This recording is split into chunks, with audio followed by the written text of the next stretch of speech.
साथियों, अब social science से लेकर इंजीनियरिंग तक की पढ़ाई भी भारतीय भाषाओं में होगी। लेकिन हमारे यहां इतनी सारी समृद्ध भाषाएं होने के बावजूद हमने अपनी भाषाओं को पिछड़ेपन के तौर पर पेश किया।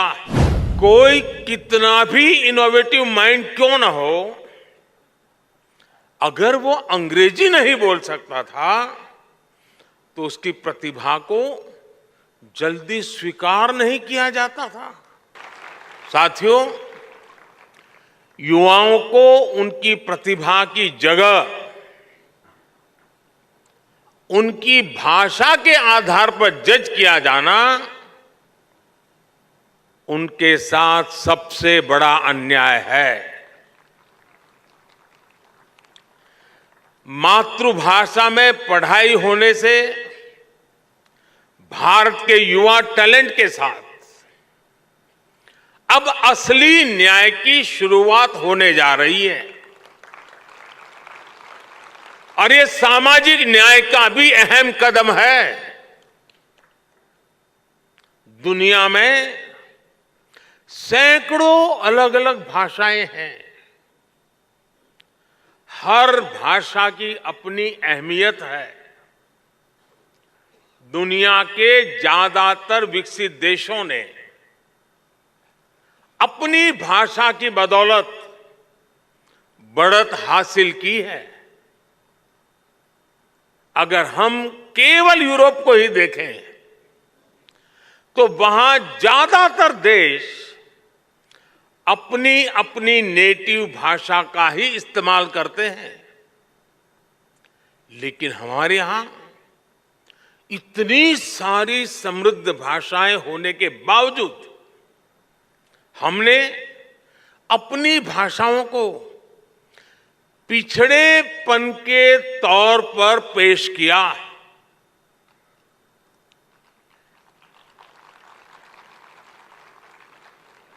इससे बड़ा दुर्भाग्य क्या हो सकता है?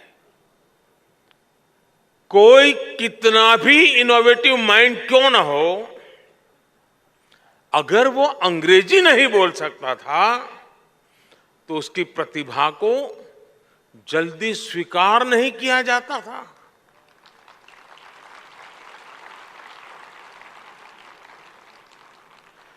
इसका सबसे बड़ा नुकसान हमारे ग्रामीण अंचल के होनहार बच्चों को उठाना पड़ा है।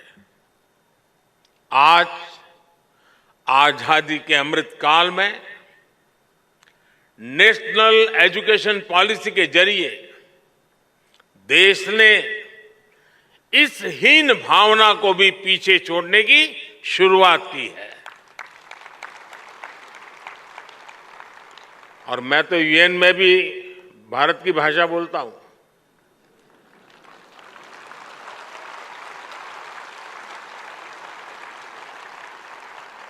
सुनने वाले को ताली बजाने में देर लगेगी।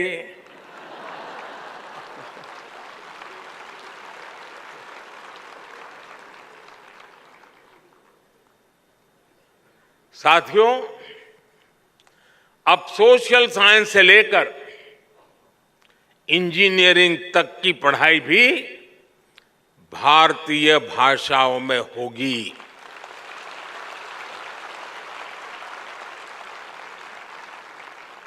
युवाओं के पास भाषा का आत्मविश्वास होगा तो उनका हुनर, उनकी प्रतिभा भी खुलकर के सामने आएगी।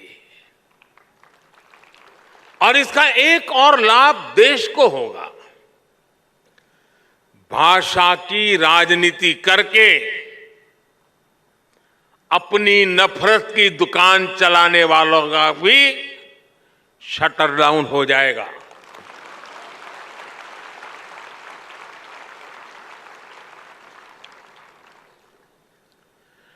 नेशनल एजुकेशन पॉलिसी से देश की हर भाषा को सम्मान मिलेगा, बढ़ावा मिलेगा। साथियों, आजादी के अमृत महोत्सव में आने वाले 25 साल बहुत ही महत्वपूर्ण है। इन 25 सालों में हमें ऊर्जा से भरी एक युवा पीढ़ी का निर्माण करना है। एक ऐसी पीढ़ी जो गुलामी की मानसिकता से मुक्त हो, एक ऐसी पीढ़ी जो नए नए इनोवेशंस के लिए लालायित हो, एक ऐसी पीढ़ी जो साइंस से लेकर स्पोर्ट्स तक हर क्षेत्र में भारत का नाम रोशन करे, भारत का नाम आगे बढ़ाए।